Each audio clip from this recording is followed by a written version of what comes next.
Hi, Kristin here. Welcome to my channel, From Chronic Fatigue to Chronic Abundance. Every Thursday, I go live at 1 p.m. Eastern to answer your questions about how to live better with severe chronic fatigue as a symptom. To all my regulars out there, I apologize. I didn't realize I didn't have the live streams scheduled on YouTube in advance. So I'm a few minutes late.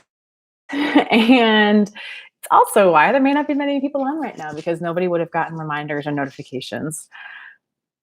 So my bad. After this, I'm going to have to go through and set up the live streams for the rest of April. On this channel, I talk about the healing mindset, because this is not in our heads, but our mindset does make a difference in how we approach our healing journey. It influences how we ask for help and who we ask for help and how we engage with those people. Our mindset even influences how treatments and supplements impact our body. It impacts how successful they can be. All right. And mindset is the one thing that helped me heal all 3 times I recovered from severe chronic fatigue. I needed different doctors, different people to help me, different blood work, different treatments, different supplements to heal each time, okay? So there is no one plan that's going to make anyone better. Me as one person needed 3 different plans to heal. There's no way I can give anyone in this world a singular plan to help them recover from their mysterious, poorly understood, severe chronic fatigue, whatever the cause, whether it's lupus, fibromyalgia, or any of those other like ME/CFS diseases that get lumped together as just poorly understood, symptomatic. They're not even real diagnoses. Like, you go to the doctor and you're like, doctor, my arm hurts. And the doctor goes, oh, well, your arm's fractured. That's a diagnosis. We know why your arm is hurting. When you get a diagnosis like fibromyalgia or lupus or ME/CFS, it's not really telling you anything. It's just saying, okay, we have no idea what's going on, but you share similar symptoms as these other people, so we'll give it a name so we can throw you guys all in the same bucket without offering you any real help or any real answers or real knowledge, right? So when we don't have the support and backing of the conventional medicine, medical establishment, that's where mindset's even more important, because it means we have an even longer, harder, steeper uphill journey to the health that we desire. Mindset is what creates motivation to keep going. It's what generates hope. And it's actually what keeps us resilient in the face of a lot of adversity, like many of us face day in and day out. So hello, we'd love to know who's here. If you want to say hi, start getting your questions ready. You can start typing those up and pop them over in the chat box over here, as it usually works. I'm a little dressed up today. No makeup, but I put on a nice shirt. I got some nice pants on, even they're jeans. I put some nice earrings on just because it's been too long, way too long since I got myself just even the tiniest bit dolled up. It's been a lot of pajamas and sweatpants lately. And for my own mental health, I decided to wear something a little nice today. Hi, Lisa. How are you? How are things going in your part of the world? I've heard like the areas out around Chicago are getting pretty serious right now. Here in Philadelphia, we had been under stay-at-home orders for about 2 weeks now, I think. I'm losing track of time. It might have only been about 10 days we've been under stay-at-home orders in the city of the city of Philadelphia, but in the state of Pennsylvania, just yesterday, they told everybody to stay at home. Even the people who live out in Pennsylvania, like where I grew up. Hi, Ray.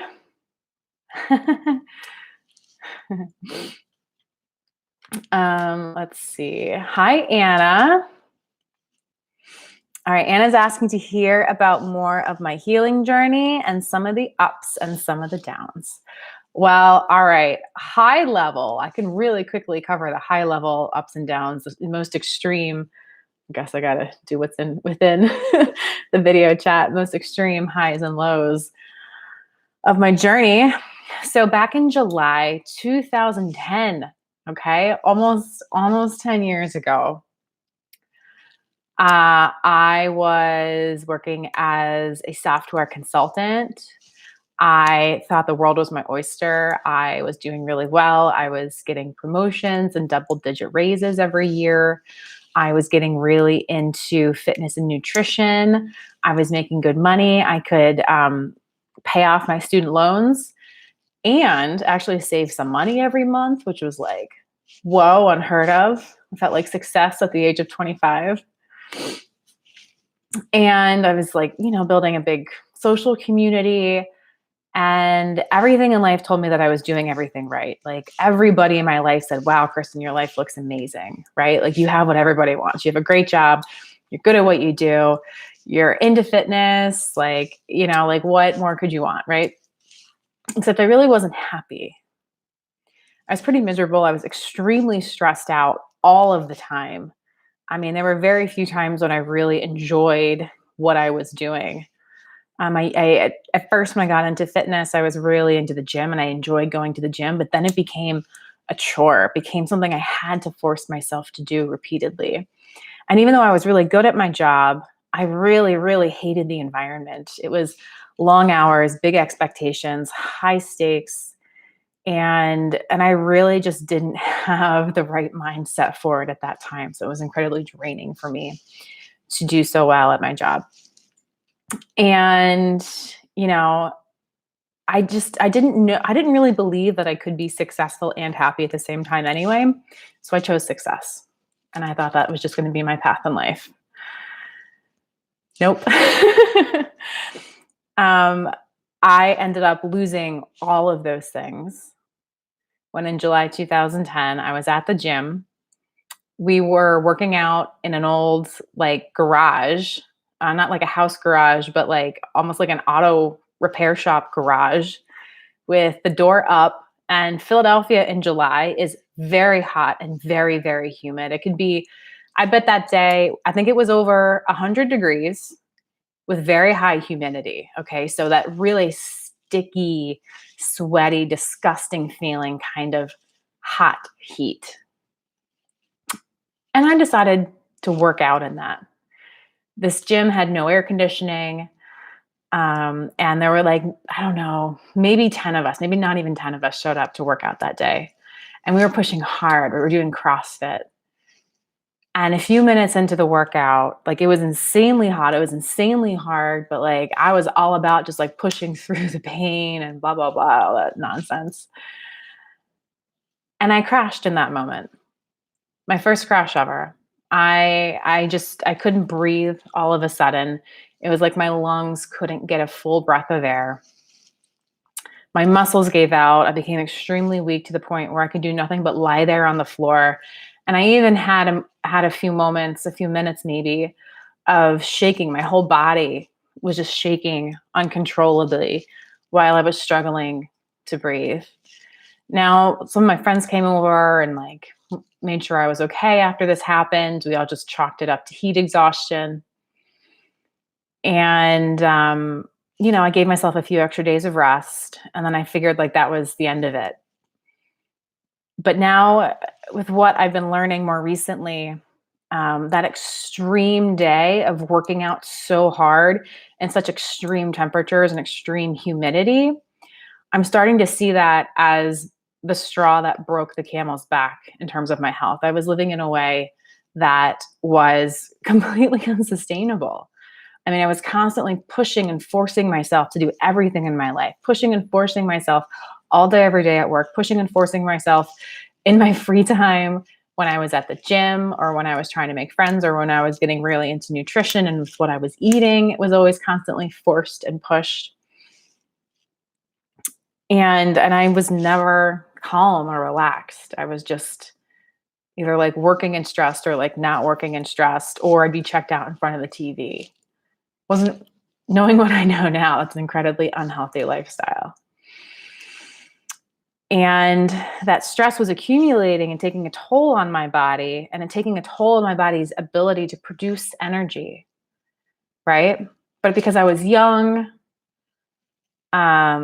And because the body's extremely resilient, I could keep on doing that for a long time until I maxed out my body's energy production capabilities and I crossed a threshold.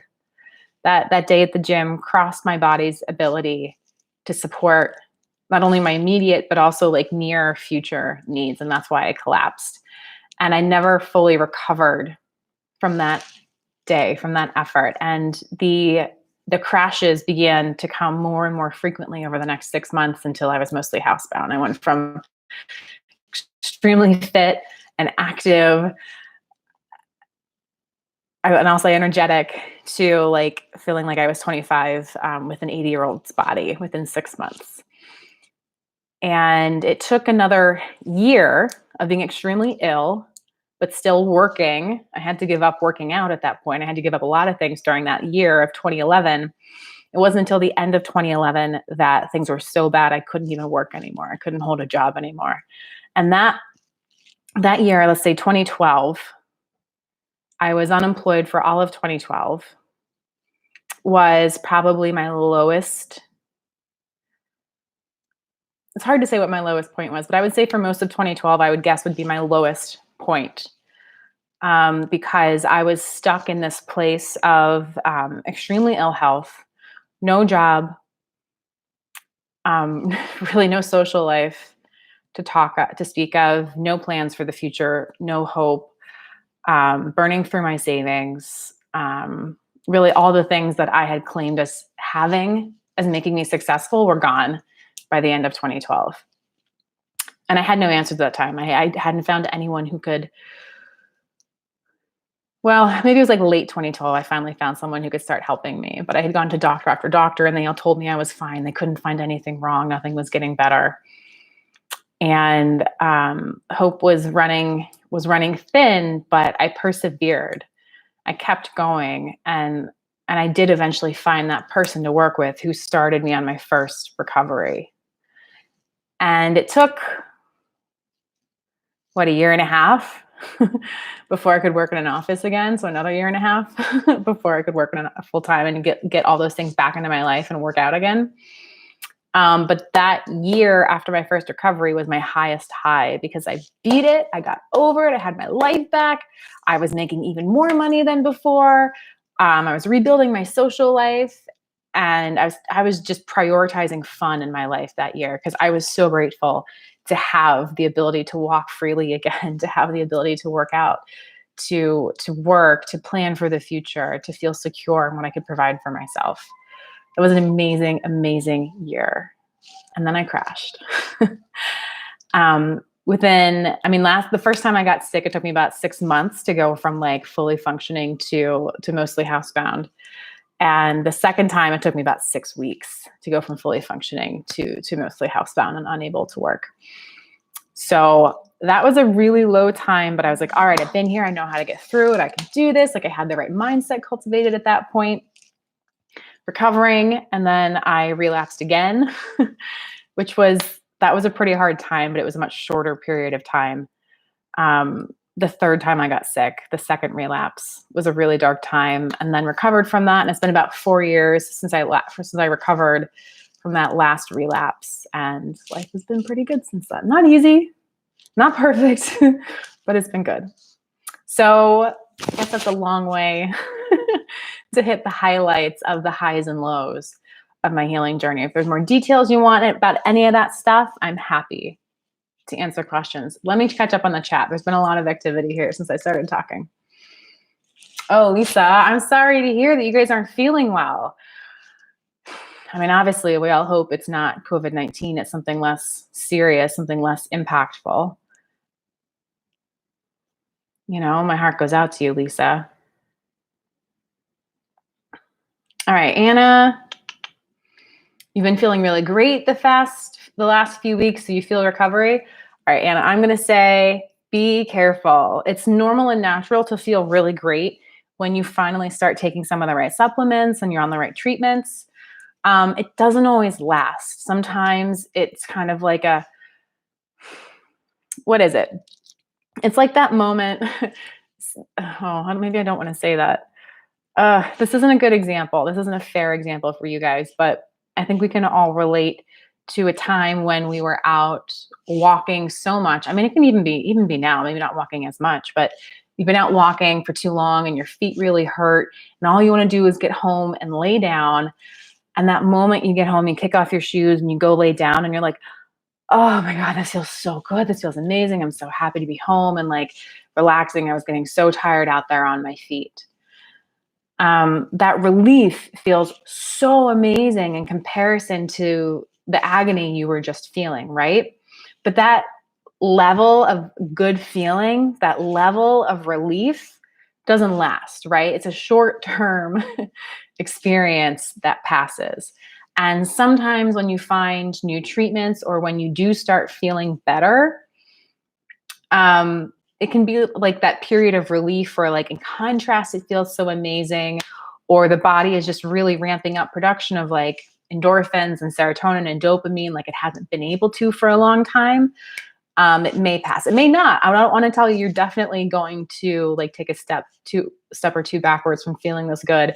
But I just want to set healthy expectations with you so you're not getting into that dangerous mindset of assuming success, right? We want to enjoy how good we feel when we feel good. Absolutely enjoy it. Don't worry about what's going to happen. Just don't get locked into this idea of I am definitely better. Nothing else is ever going to happen, because that sets us up for massive disappointment sometimes. We really want to avoid those massive disappointments because they're extremely draining. They're very demotivating. They can really crush our hope. And we want to stay out of those heavy emotions as much as possible. So I don't want to take away from what you are feeling. What you are feeling is absolutely there, and enjoy it, whether it lasts for a day or for 25 years.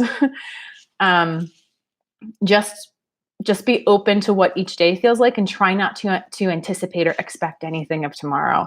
Just like when we're severely ill and we don't know how much or how little energy we're going to have tomorrow, it's healthy and part of the healing mindset to maintain that, to not place expectations on your energy for tomorrow, even when you're feeling good. Okay? It's going to help.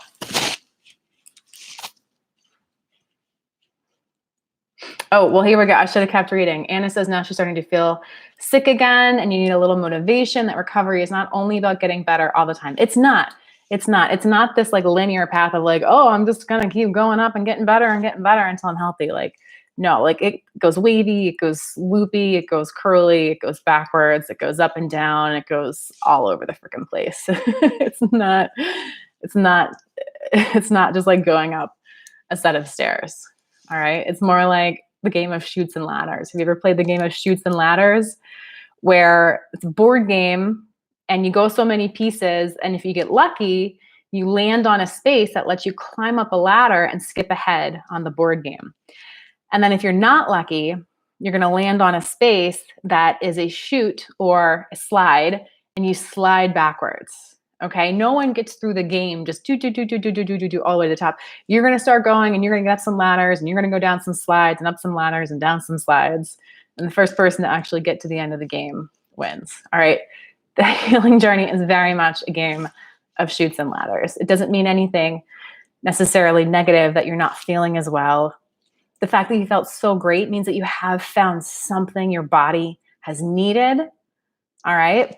Which is a great thing. Like, enjoy this little win that you found something that has made you feel better, has given you some level of relief, something that will likely continue giving you relief into the future. You found one of those solid concrete steps to healing. Maybe it didn't take you as far in your healing journey as it initially felt, but that's okay. You've still gotten a little closer because of it.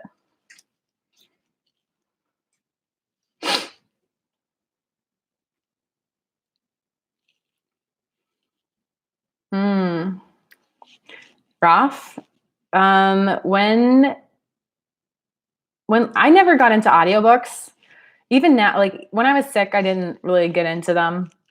And even now that I'm well, I rarely listen to them unless I'm on a long drive. So I'm not a good person to really comment on that. If anyone else in here listens to audiobooks, chime in, please.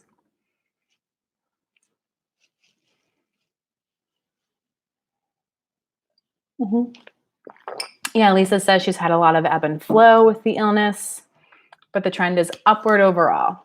Yeah, that's a great way to put it. Like over time, where have you gotten? Oh no, Raf, you've crashed due to training too much. You wonder whether there's a difference between those and the ones where a virus triggered the illness. Okay, so you're talking about okay, so it sounds like Raf and I, our initial like crash experience thing that seemed to trigger our health issues was exercise. For other people, it's a virus or an illness. Some other people, it's a traumatic experience that happens to them. There's a lot of different like origin points people report on their journey with severe chronic fatigue. And the common theme amongst all of these is that they are incredibly stressful events. Now, they're stressful in different ways. Sometimes traumatic events are stressful mentally and emotionally, and that can be enough to push a person over the edge. For Raf and I, it was physical exertion. The energy demands required a physical exertion that pushed us over the edge. For someone who has a virus or some other illness, that's still an incredibly stressful and demanding activity on the body.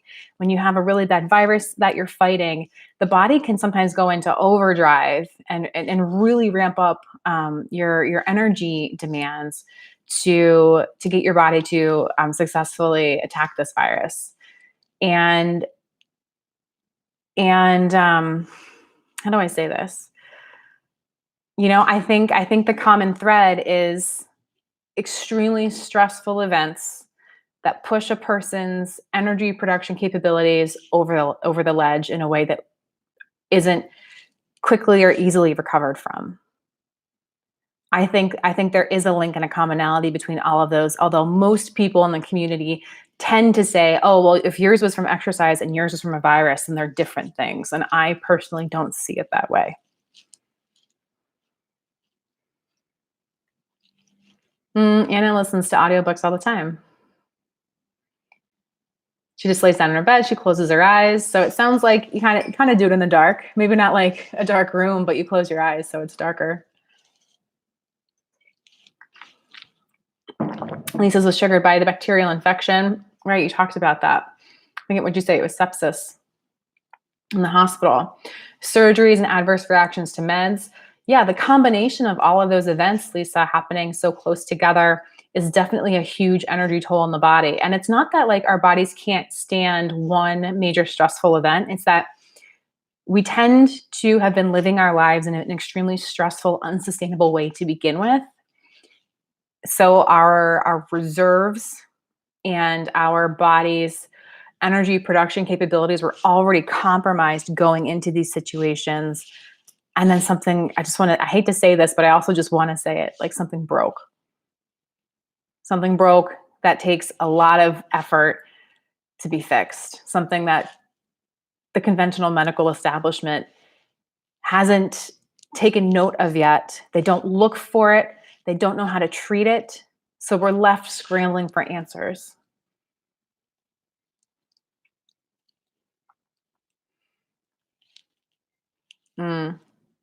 Okay, so Anna and Lisa have more physical limitations than cognitive ones. It sounds like the brain fog isn't as bad for them. Yeah.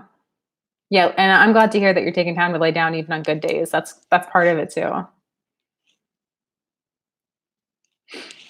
All right. Let's see. Raf's talking about he thinks the audiobooks are boring, even though he likes podcasts. Not stimulating enough to keep his attention. That's a good point, actually. Audiobooks tend to be slower paced than podcasts. Yeah, Lisa's been sick for 3.5 years, very slowly moving upward. Let's see. Raf says he thinks it's unfortunate because when you could do them easily, it was one of the most fun times since the onset of your illness.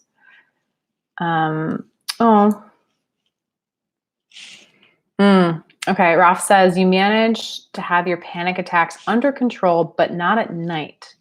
Also, you feel kind of like everything you learned doesn't work in the long term. Like you have no way of moving forward. Things that give you energy make you sleep less. To cure the sleep deprivation, you have to screw back those measures, bringing you back to the same energy level. And it feels like it's a zero-sum game. Oh, man. Oh, hi, Jamie. Hi, Jack. It's been a minute. Thanks, Lisa. Shoots and ladders is a great analogy for this crap. Yeah, it's not linear. No way is it linear. Let's see. Okay. So Ross comments. So I want to touch on the panic attacks and the inability to control them at night. There's this idea that humans only have so much willpower. We have a very limited amount of control that we can exert over ourselves.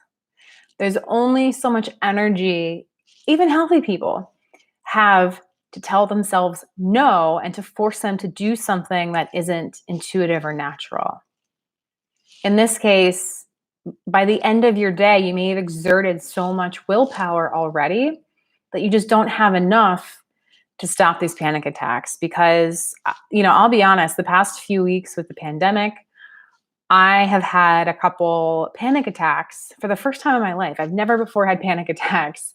And these, I'll be feeling great and enjoying myself. And then out of nowhere, I'll learn something new or some new limitation is placed on us. And I just immediately have fallen into a panic attack. It's been really interesting to experience that and learn how to get myself through it. But I understand the vast amount of energy and willpower it takes to mitigate a panic attack. So I think there's a level of self-compassion needed here, because even healthy people only have so much willpower. And because we have so much energy, so much less energy overall in general, I hope you don't fault yourself for not having enough willpower to do everything all of the time. We really need to get better about managing our willpower. And it's kind of a big topic. It's kind of a hard thing to sum up. But if I'm going to do it, I would say learning to manage our willpower is about developing the mindset and the thoughts and the habits that create a life where we don't need willpower. If we can live with less willpower, if we have fewer decisions to make, if we have fewer instincts that we need to wrangle, we inherently need less willpower. And then when we do need it, we have more of it. So, an example of this, let's say, I think a really big one people use willpower for is around food. Like people want to eat the ice cream that's sitting in the freezer, but they use willpower to get themselves to make a salad instead. Or they want to eat a whole sandwich, but they use willpower to force themselves to only eat half a sandwich, even though they're still hungry. And that's a use of willpower, and that's draining your willpower, your limited willpower bucket for the day, however big that is.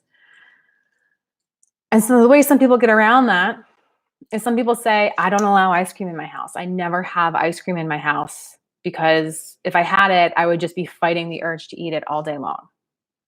So they avoid using up their willpower by avoiding ice cream, which can kind of work, but having an ice cream free household for your entire life doesn't sound like any fun. It doesn't sound entirely realistic. So for me, it took a lot of energy to learn how to reestablish and heal my relationship with food. But now I can have any and all food in the world in my house and never need to use willpower to choose what I eat, because I will eat whatever I want to eat.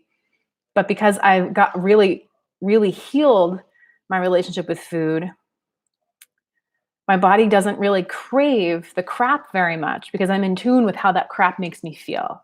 And because I'm super in tune with how the crap makes me feel, I can't say that I really crave it that much. If I do have it, it's literally I'll eat one or when I eat ice cream now, I don't need to pre-portion it into a bowl. I don't need to weigh things out. I don't need to measure things out. I'm not controlling anything. I'm not limiting myself or depriving myself in any way. I will literally just pull like the pint or whatever of ice cream out of the freezer, and I'll stand there with the whole pint in my hand and a spoon. And I'll be like, okay, I'm going to eat whatever I want right now. And I'll have like a spoonful and I'll enjoy it. And I'll have like a second spoonful. And 98% of the time, I'm done after 2 spoonfuls ish. Like, I will say there was at one point, like 3-4 weeks ago, I sat down with a pint of ice cream and ate half of it in one sitting before I was done. But there was no shame, no guilt, no beating myself up, no judgment, nothing whatsoever. So the next time I wanted ice cream, it was easy to just eat what I wanted, which was like a spoon or two again, right? So like there are different ways to go about living using less willpower. I think it's about finding those areas that are draining most of your willpower and then figuring out how to adjust your mindset and your lifestyle and behaviors to require less willpower. And no, this is not an overnight fix. Absolutely not. It's going to take a while. You need the right help. You need the right support. You do need to have a certain amount of energy to do this. But I think that's the best way forward with willpower. You can go for the short hack, which is don't have the ice cream in your house. You can go for the long fix, which is completely heal your relationship with food. Both of those lead to short-term decreases in willpower. So for the situation that you're in with the panic attacks, it sounds like, Rife, that more emotional exploration is needed here. I'm going to go out on a limb. Maybe we've actually talked about this before. That there isn't enough feeling happening. You aren't necessarily acknowledging all of the feelings that are coming up for you as they come up. There may be some habits in refusing emotions and numbing out to them and refusing them to come up at all for you. So essentially, it sounds like there could be a really big disconnect between the messages your body is sending you as feelings and emotions, and what you're even aware of. And the first step in that is to just start feeling things again. It could be scary, it can be terrifying, it can feel overwhelming. But the more comfortable we get with that discomfort, the less we resist those emotions and experiencing them, the more familiar we can get with them, the more comfortable we get with discomfort, the more we understand what our body needs, and then the more we can give our body. For me, the panic attacks, like, so I'd have the panic attack, and then the next like day or two, I'd be like really reflecting deeply on like, why did that come up? What came up for me? And the moment the panic was too intense for me to do any exploration or reflection in the moment, I just needed to focus on breathing so I didn't completely lose my shit. But in the days that followed, I really examined the scenarios under which it happened. I really examined the feelings that came up in me in that moment and the feelings that would come up in me while I was reflecting. And I learned some things about myself. I went really deep into feeling mode to understand my panic and to help avoid another panic attack from that topic in the future. And for example, what I learned about myself, this last panic attack happened Monday night. My boyfriend and I were going for a walk. I have a lot of anxiety going for walks in the city right now. I only go for walks in the evening with my boyfriend because there's been a lot of crime happening in our neighborhood lately, even right on our street lately. There's been a big uptick in robberies, muggings, just general crime, guns, knives, you name it. So I'm always like, now I'm always kind of like, oh my gosh, not only might I get the disease or give it to somebody, but we could be mugged. We could have, there's also reports of people getting their groceries stolen when they're walking home. So like there's just like low level, a bit of anxiety when I'm outside right now. And we're walking to our favorite little corner store. So living in the center of a city, there aren't a ton of grocery stores around. They're just too big. There isn't enough retail space, and it's too expensive for a lot of grocery stores to operate. So we really rely on really fantastic corner stores, and our favorite one had a big selection of fresh fruits and vegetables, had a good selection of like meats and hummus and like bone broth and granola. They even had like wine and beer there. And we were going to do a food run. And as we walked up, we saw that the store was completely boarded up. And they had a sign on the front door and they said, "Hey, we want you to know that, all of our employees are safe. None of us have come down with symptoms or been diagnosed. But since we've been monitoring the issues, like my neighborhood in Philadelphia has like the highest and has like the most cases of COVID-19 in Philadelphia right now. They said that they decided to shut down because of the close proximity of people in the store. They felt like their continuing operation was a hazard to the health of the neighborhood. So they shut down and boarded everything up."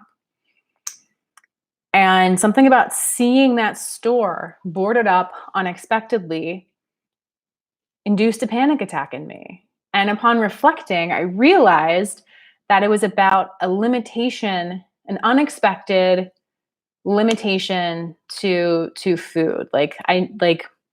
Wasn't the limitation to food. It was feeling completely cut off from a food source, induced major panic and anxiety in me. Even though we have plenty of food here in the kitchen and there are other places to go get food, those realities didn't matter because my lizard brain, my primal brain, saw food restriction, tied that back to some really old, like childhood, teenage years stuff, and induced a major stress event in my body.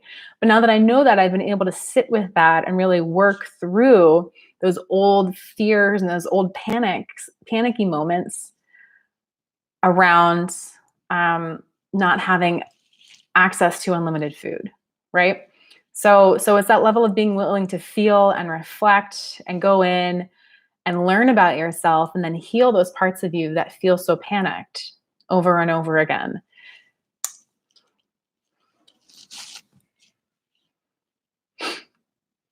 Oh, and then Roth, you also were talking about the things that give you energy, make you sleep less. If you sleep more, then your energy drops back to where it was before because you're not taking the things that give you energy anymore. That is a vicious cycle, and I know what that cycle is like. It means you need better guidance on what to do and how to do it. It means that there are additional processes in your body that need to be supported and improved and enhanced, nourished even, for you to get the progress that you need. It means that there's something else going on that either needs to be addressed first or needs to be addressed at the same time.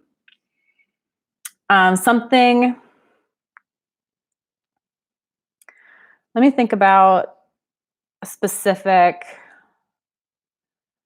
I'm trying to remember which of my supplements put me into a similar cycle and like what I needed to get through that. What put me into a similar cycle for a while? Oh man, we're going back like 5 years at this point. I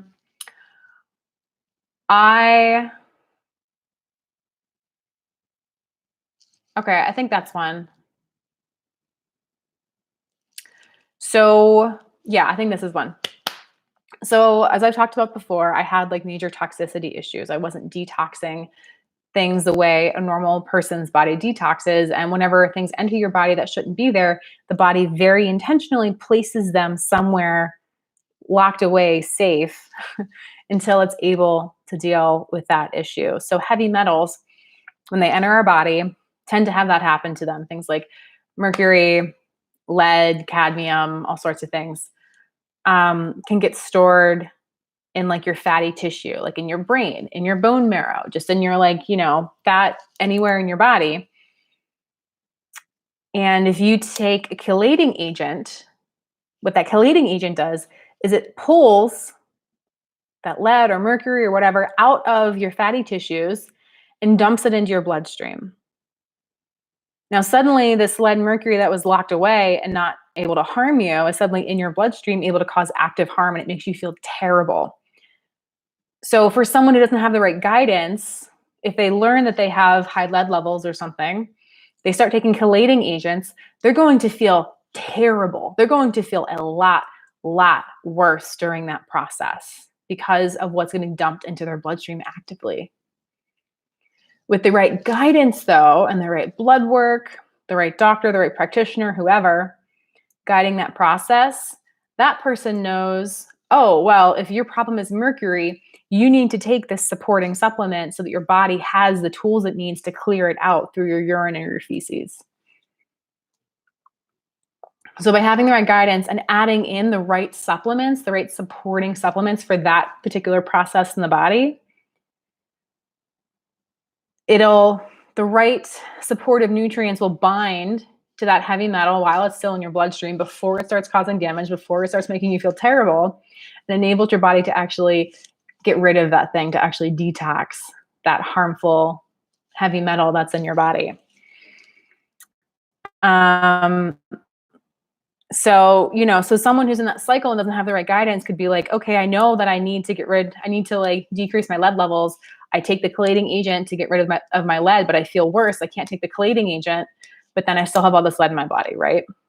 It's that bigger picture, that bigger awareness of the body as a complex system that's needed to help guide you through where you're at.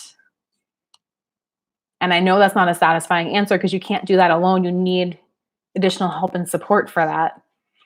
But that's my honest answer to that question.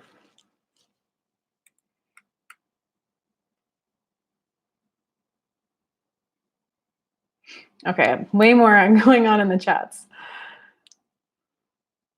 Hi, Jack. I am well. Hey, Jack, no one's going to blame you for staying off the internet with all the craziness that's happening lately. Willpower fatigue. Jocko Willink talks about this a lot. Jamie, thank you for the reference there. Yeah, it's a real thing. Let's see. Anna says recovery would be so much easier and faster if doctors were more open to do blood work on vitamins and stuff. You had so many basic lacks like vitamin A and zinc. Yeah, Anna, I know. I completely 1,000% understand where you're coming from with that wish, but that's just not how doctors are trained in medical school. Because the thing is, 90% of their patients don't need all that blood work. They're trained to help the vast majority of people. They aren't trained for issues like ours. They just aren't. And it makes life so much harder for us that we have to go find these few rare diamond in the rough doctors that are hidden away in supermarket centers that can actually help us. But that's the game. That's the system we're in right now. That's what we have to do.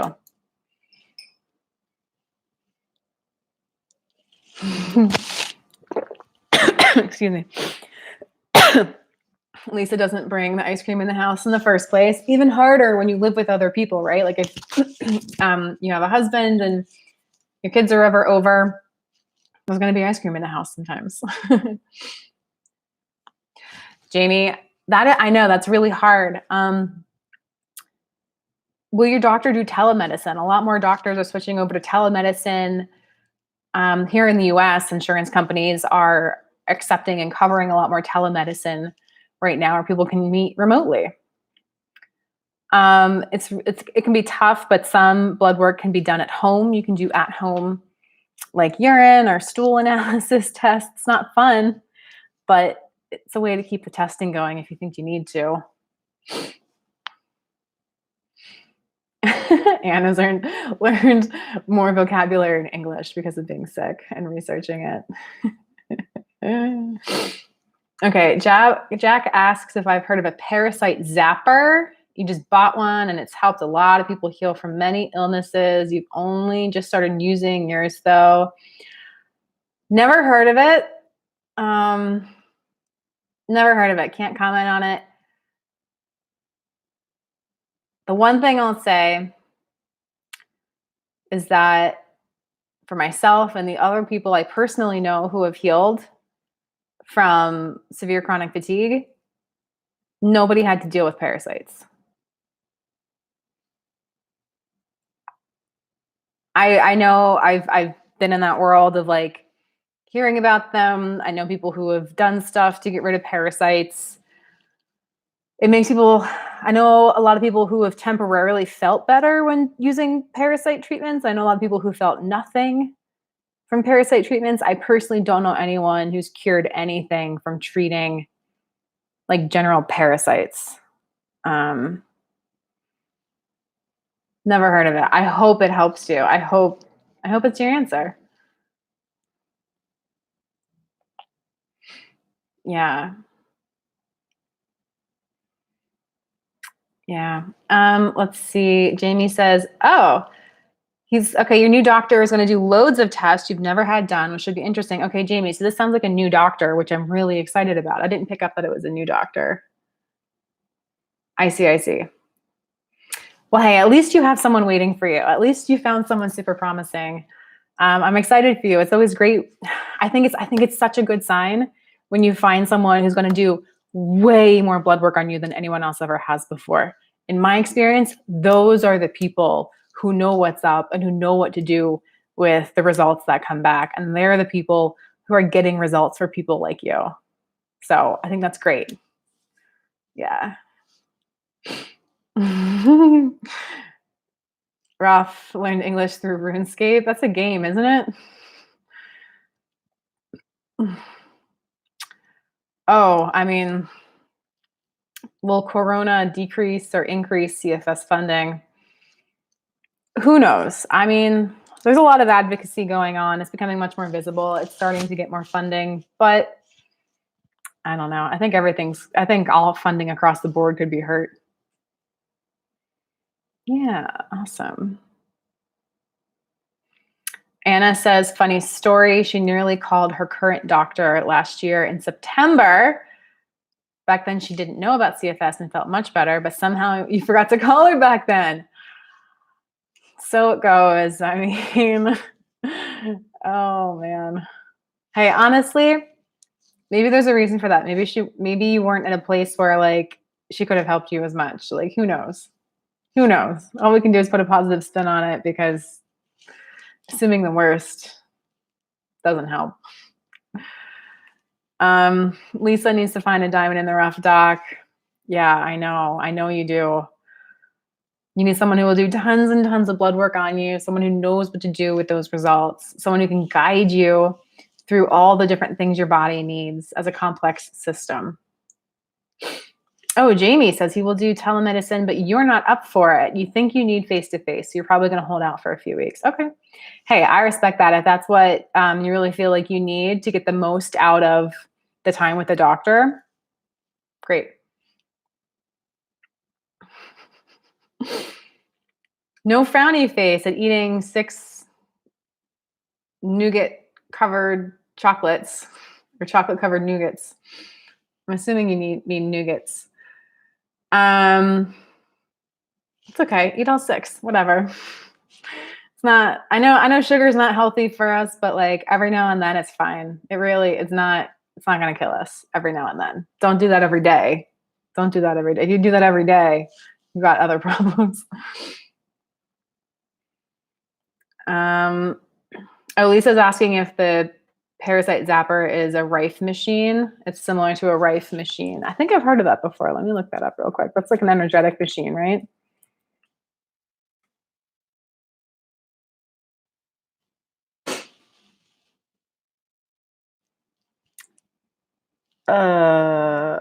Oh.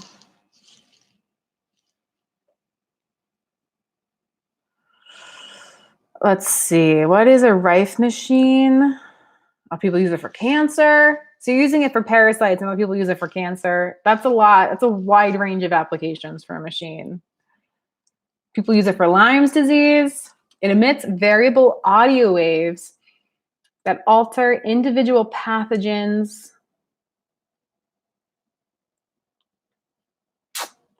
Yeah, but here's the thing. Audio waves have to travel through the body's tissues in order to move, to interact, in order to interact with parasites or pathogens in the body. The sound waves are moving through body tissues. It's not like it's uniquely wiggling around the parasites. It would be wiggling everything within us because that's how sound travels, by molecule to molecule contact. You can't jump sound waves from one. I mean, you can do some fancy stuff with with sound waves, but a little machine like this, from what I'm looking at right here, I don't know. I'm really skeptical. I mean, there is some proof for like what do I want to call it? I don't know. Using auditory tones to influence our brain waves, which can influence our bodily health, like sound definitely can have therapeutic benefits, but this is the only claim I read very quickly, that it somehow resonates parasites and pathogens uniquely and separately doesn't seem grounded in reality or physics to me, as someone who studied physics in college.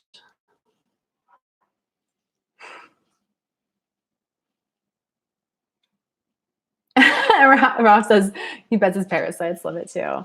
So here's the thing. All right, real quick rant. Yeah, it's true. The parasites are probably going to love the sugar you eat. You know what else parasites love? All the nutrients in the vegetables you're eating. They love all the healthy fats you're eating. They love all the healthy proteins that you're eating.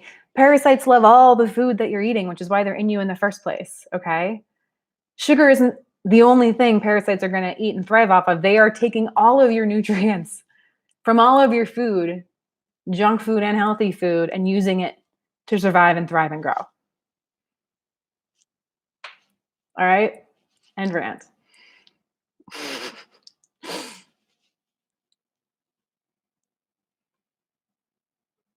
Let's see. Lisa says your husband and your daughter keep making pancakes and cookies. Sugar definitely makes you worse. Yeah. Yeah. Like sustained sugar intake definitely is not a good thing. No one should be eating like boatloads of sugar every day. I would say I probably eat around 30 to 50 grams of sugar a day total. That includes sugar in fruit. That includes sugar found in milk. That includes sugar found in pasta. I just had like a cooked pasta, like a pre-made mac and cheese thing, and for lunch. And there's no like sugar ingredients in the pasta, but there's like 2 grams of sugar in it, probably just from the cooking process of like making pasta. You get mostly starches created. You get some sugars created because the starch is being broken down or whatever. Total, I probably eat 30 to 50 grams of sugar, which is way, way less sugar than the average person eats. Like, actually, let me look up. Let me see. Average sugar intake. The average American adult consumes 77 grams of sugar per day. So I typically consume half that. So like, I'm not saying like go out and like binge on sugar every day and it's okay. If you want to have a little bit of sugar, I don't think it's a big problem unless of course you have very specific reactions to it that are unique to you. By all means, live by those, eat by those. But a little bit here and there, I don't think is a problem for most of us. And an occasional sugar binge, wouldn't let it get to you. I wouldn't judge it, because you know what judging it does? It creates more stress and creates more cravings for sugar. It's true. Ooh, Ralph, you started with expressive writing daily. I love that. It's not too late to do it today. I wonder if that would help you discover and then fix the hidden stuff. I think it could. I think it's definitely worth trying.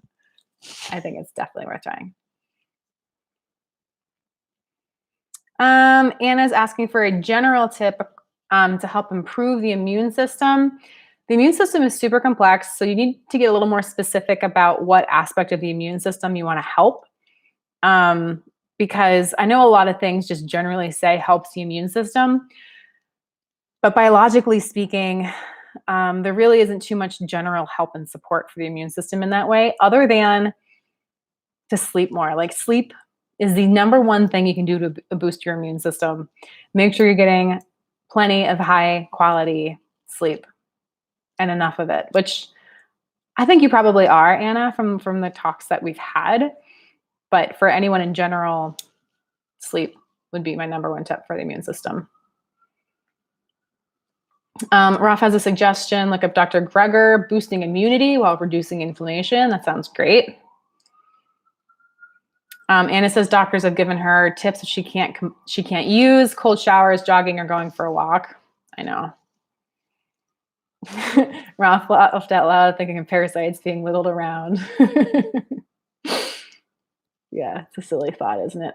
Lisa, you want some tuning forks or Buddha bowls to play with in your spare time? Seems like it would be fun and relaxing. I do really like those tones. Like recordings of like those musical bowls or anything don't really do it for me. There's something about experiencing the resonance of those musical bowls, the Buddha bowls, even tuning forks, that does have some sort of nice relaxation effect to it. I agree with that.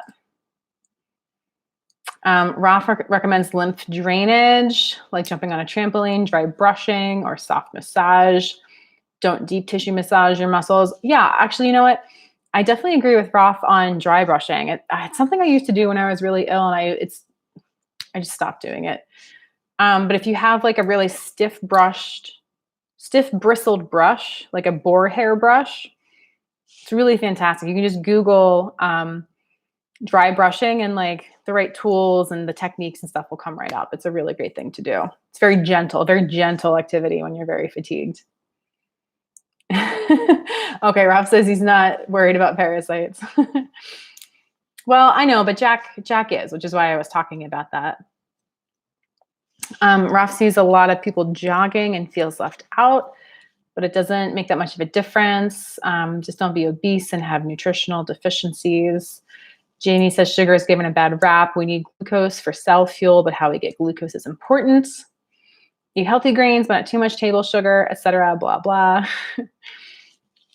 I'm on the same page as you with that stuff, Jamie. And then Rolf says you start feeling worse from around 150 to 200 grams of sugar. So that's your upper limit. You're not uptight about diet, even though you eat really healthy. I think that's a great place to be, Rolf. I mean, yeah, I think that sounds good. I mean, 150 to 200 grams of sugar is a lot of sugar for one day. But if you're doing that like once a month or less, whatever. I wouldn't worry about it. All right, so we are at the 1 hour mark. I do have to jump. I have an afternoon full of calls after this. Life is getting busy with work, and that's a good thing. Anna, thank you for the prompt. I appreciate getting me to talk more about my earlier journey and my highs and lows. It felt good to rehash that stuff because I haven't been talking about those things as much for a while now. It's been a lot more conversational lately, which actually has been really fun and I think good in its own way, but it's nice to go back to a little of, the original intentions of why I started this, talking about things. Jamie. Yeah, it's a lot of sugar. All right. You're welcome, Lisa. You're welcome, Jack. Jack, it's been so long. Glad you're back. Hope you're feeling better. Hope you're finding some more solutions. As always, sending you guys so much love and health, especially in these scary, crazy times. Be extra compassionate with yourself. Take extra time to really feel your emotions and reflect and make sure you're doing the things that leave you feeling safe and secure and nourished, because this isn't an easy journey, not for any of us, but that's okay.